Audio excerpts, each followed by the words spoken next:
नमस्कार मित्रांनो, आपण काल ज्या इडा नाडी पाहून घेतली त्याच्या अगोदर आपण पिंगला पाहिली. आज आपण सुषुम्ना नाडी पाहून घेणार आहोत. सुषुम्ना नाडी हिचं जे कार्य आहे म्हणजे आपण इडा नाडी ही निगेटिव्ह वेव्ह आहे, चंद्रनाडी आहे, शक्तीचं रूप आहे, स्त्रीलिंगी आहे. याची जी ऊर्जा आहे ती निगेटिव्ह ऊर्जा आहे. त्यानंतर पिंगला नाडी जी आहे त्या पिंगला नाडी ही पॉझिटिव्ह वेव्ह आहे, पुरुषलिंगी आहे, तिला शिव म्हटलं जातं. त्या नाडीचा रंग लाल आहे आणि तिच्यामध्ये तिला पॉझिटिव्ह ऊर्जा म्हटलं जातं, गरम आहे. तसंच इडा नाडी ही शीतल आहे, गारवा आहे आणि चंद्राच्या रंगाची म्हणजे पांढऱ्या रंगाची आहे. इथपर्यंत आपण हे गोष्टी पाहून घेतल्या. आता सुषुम्ना नाडीचं कारण काय, तिचं विवरण आपण पाहणार आहोत. तर त्याच्यामध्ये कसं आहे बघा, जर 1 तास इडा नाडी चालत असेल तर मधल्या 4 ते 5 मिनटं सुषुम्ना नाडी चालते. त्याच्यानंतर परत पिंगला नाडी 1 तास चालते. अशा स्वरूपाने हे भौतिक जीवन आपण जगत असतो. इडा नाडी ही मस्तिष्काशी अटॅचमेंट आहे, पिंगला नाडी ही बाकीच्या शरीरावर तिचा प्रभाव आहे. त्यानंतर सुषुम्ना नाडी ही मात्र हिचा परिपूर्ण शरीरावर ताबा आहे. सुषुम्ना नाडी, इडा नाडी आणि पिंगला नाडी या तिन्हीचाही उगम मूलाधार चक्रापासून होतो, तो वरती येतो. पण ज्या वेळेला त्या दोन्ही इडा आणि पिंगला दोन्ही नाडी बंद असतात त्यावेळेला सुषुम्ना नाडी आपल्या दोन्हीही नाकाचे स्वर चालू असतात. दोन्ही स्वर ज्यावेळेस चालू असतात याचा कार्यकाल 4 ते 5 मिनटापर्यंतचा असतो. हा जो कार्यकाल आहे ही कॉस्मेटिक ऊर्जा आहे आणि ही पूर्ण शरीरावर तिचं कंट्रोल असतं. म्हणजे ती जोडीनं काम करते. पॉझिटिव्ह निगेटिव्ह दोन वेव्ह एकत्र आल्या म्हणजे बल्ब लागतो. जसा बल्ब लागला जातो त्या संदर्भानं आपण तो बल्ब लावण्यासाठी एक पॉझिटिव्ह आणि एक निगेटिव्ह वेव्ह लागते. त्याप्रमाणे या सुषुम्ना नाडी चालण्यासाठी एक पॉझिटिव्ह आणि एक निगेटिव्ह वेव्ह म्हणजे दोन्ही नाकाचा स्वर चालू झाल्यानंतर सुषुम्ना नाडीचं कार्य चालू होतं.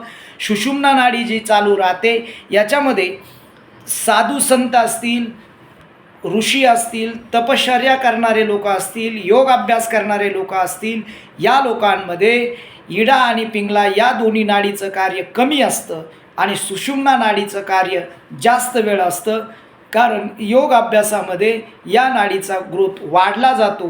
म्हणून शरीरामध्ये पॉझिटिव्हिटी वाढली जाते, पॉझिटिव्ह ऊर्जा प्रस्थापित होते आणि या पॉझिटिव्ह ऊर्जा प्रस्थापित झाल्या कारणानं साधू संत, विचारवंत, ऋषी या लोकांचं हे आध्यात्मिक प्रगती होते. नवे मग ज्यांचं 7 चक्र जागृत होतात. 7 चक्र जागृत करण्यासाठी जर सगळ्यात महत्त्वाचं कार्य जर कोणाचं असेल तर सुषुम्ना नाडीचं आहे. कारण सुषुम्ना नाडी ही ओरिजिनल सत्य आहे आणि ती तुम्हाला सत्यापर्यंत घेऊन जाते. म्हणजे पॉझिटिव्ह आणि निगेटिव्ह या शिवशक्तीचं मिलन होतं आणि शिवशक्तीचं मिलन होऊन ते तुम्हाला आध्यात्मिक ब्रह्मांडाच्या शक्तीपर्यंत घेऊन जातं. सत्य जाणवतं म्हणजे शिवतत्वात विलीन करत असतं. हे शिवतत्वात विलीन करण्यासाठी तुमची सुषुम्ना नाडी चालू राहणं गरजेचं असतं. म्हणजे तसा जनरल लोकांमध्ये जर पाहिलं तर ही नाडी 4 ते 5 मिनटं काम करते आणि जी म्हणजे इथं तुमचं सत्यता ओपन होत असतं. आणि जो सुषुम्ना नाडी मध्ये कार्य करणार, जो सुषुम्ना नाडी ज्याची जास्त ॲक्टिव्ह असते, जास्त वेळ काम करते, तो योगी असतो, तो ऋषी असतो, तो संत असतो, तो साधू असतो. कारण तो सत्याला जाणलेला असतो, सत्य जाणतो.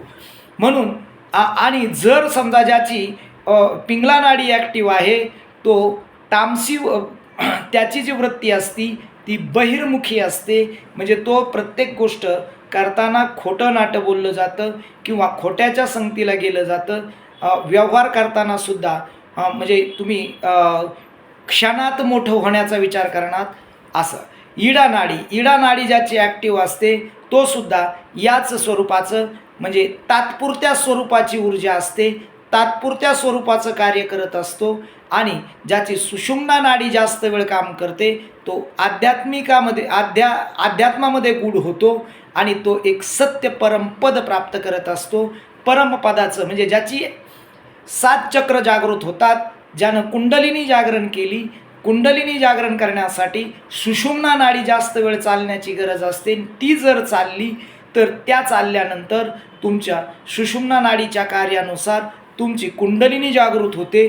कुंडलिनी जागृत होणे म्हणजेच परमपद प्राप्त होणे, परमसुखाचा आनंद प्राप्त करून घेणे हा विषय असतो. दुसरी गोष्ट, ज्याची सुषुम्ना नाडीचा जास्त वेळ ॲक्टिव्ह राहते, सुषुम्ना नाडी ॲक्टिव्ह करण्यासाठी तुम्हाला योग अभ्यास केला पाहिजे, सकाळच्या वेळेला ओंकार केला पाहिजे, आध्यात्मिक स्तोत्र वाचली पाहिजेत. कारण सर्वसामान्य माणूससुद्धा हा आपल्या सुषुम्ना नाडीला जास्त वेळ कार्यरत करण्याचा प्रयत्न करू शकतो. आणि ज्याची सुषुम्ना नाडी जास्त वेळ कार्यरत राहते, कार्यरत वाढते, यालाच कॉस्मेटिक ऊर्जा म्हटलं जातं. कारण तिचा पूर्ण बॉडीवर आणि तुमच्या ब्रेनवर पूर्णपणे ती ॲक्टिव्ह असते. म्हणजे पूर्ण बॉडी संतुलित ठेवण्याचं काम ही सुषुम्ना नाडी करत असते. सुषुम्ना नाडीच्या कार्यामध्ये त्याला राजपटसुद्धा म्हटलं जातं. कारण म्हणजे भौतिक ऊर्जा जसं भौतिक गोष्टीपासून ती लांब गेलेली असते आणि आध्यात्मिक ज्ञानात किंवा परमपदाच्या प्राप्तीसाठी कार्यरत असते. तसंच सुषुम्ना नाडीला जागृतीसाठी सुषुम्ना नाडीचं जर कार्य वाढलं तर तो जीव हा सत्य जाणत असतो. सत्याने मिळालेली जी संपत्ती असते ती कायमस्वरूपीची असते. तिला कुठल्याही स्वरूपाचं तिला खंडन नसतं. तसं तुमची इडा किंवा पिंगला या दोन्ही नाडी ॲक्टिव्ह असतील, ह्या भौतिक सुखाशी अटॅचमेंट आहे.